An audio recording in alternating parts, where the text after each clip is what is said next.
Vamos incluir na conversa a nossa analista Larissa Rodrigues, porque, Yuripita, se você tem Matheus Teixeira e Pedro Venceslau no estúdio, com você aí em São Paulo, eu tenho a honra de ter Larissa Rodrigues comigo aqui no estúdio. E nós falávamos, a Larissa, ela teve um insight muito bom, que ela disse o seguinte: não é a primeira vez, né, Larissa, você observou, não é a primeira vez que, teoricamente, usam a imagem ou a mensagem de Bolsonaro sem ele saber na campanha.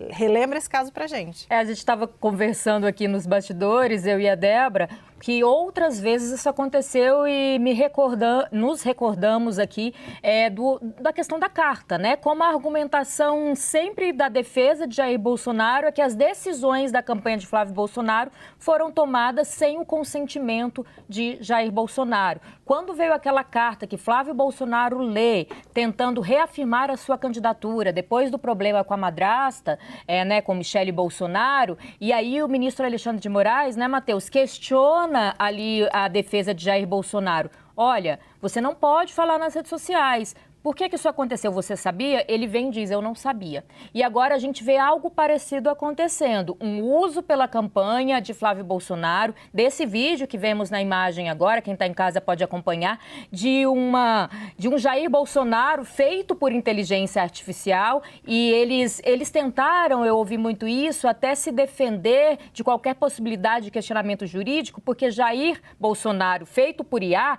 começa a fala dizendo, eu sou uma inteligência artificial, como se aquele aviso já fosse suficiente. Mas depois disso, claro, teve vários partidos questionando, o PT foi ao Supremo Tribunal Federal e questiona se poderia ter esse uso. O Theo Cury, no blog dele hoje pela manhã, ele até trazia algumas possibilidades. O quanto é a resposta vinda da defesa daria alguns caminhos para o ministro Moraes levar adiante todo esse questionamento feito pelos adversários, digamos assim. Se Bolsonaro dissesse sim, eu autorizei, ele teria diretamente descumprido com as determinações ali do próprio ministro para a sua prisão domiciliar, né?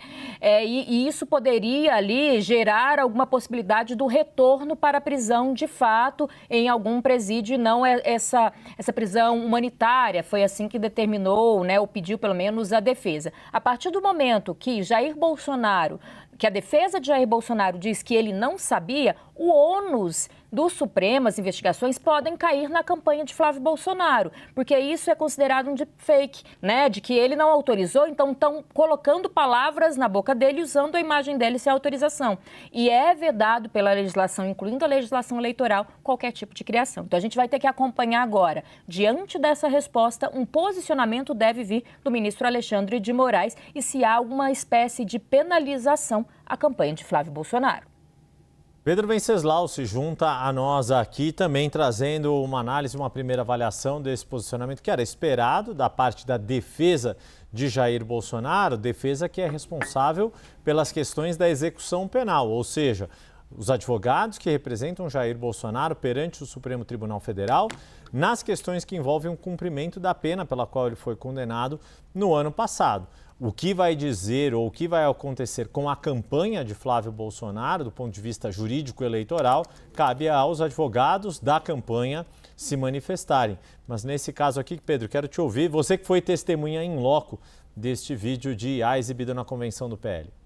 Cara, assim, a defesa de Jair Bolsonaro tem como principal preocupação e foco nesse momento evitar que ele volte para Papudinha. E é sempre uma situação limite, eles estão sempre se desdobrando diante de situações que são criadas, ou pelo Flávio, quando leu uma carta, teve outros episódios, aquele episódio da arma, enfim. E é como se houvesse o Bolsonaro ou o entorno do Bolsonaro estivesse sempre testando os limites sobre a prisão domiciliar. Lembrando que essa prisão domiciliar, a princípio, seria por 90 dias. Depois de 90 dias, haveria uma reavaliação. E a justificativa dessa prisão domiciliar era a situação de saúde do ex-presidente da República. O ex-presidente está com a saúde estável, a Papudinha tem condições médicas de recebê-lo, portanto, em outras circunstâncias, ele poderia perfeitamente voltar para o presídio. Então, claramente há também um componente político nessa decisão do Alexandre de Moraes de deixar o Bolsonaro na sua residência em prisão domiciliar. Mas como eles testam sempre o limite, o Moraes é obrigado a se manifestar. Nesse caso agora, a resposta não podia ser outra, porque haveria uma chance grande do Alexandre de Moraes mudar sua decisão e levá-lo de volta para Papudinha. Agora tem o desdobramento político. Como eu disse anteriormente, essa decisão que já era esperada vai levar o jurídico da pré-campanha a ter que se manifestar ou a se preparar, porque eles não poderiam divulgar um vídeo de inteligência artificial, segundo a Justiça Eleitoral, sem anuência, sem autorização da pessoa que está sendo retratada.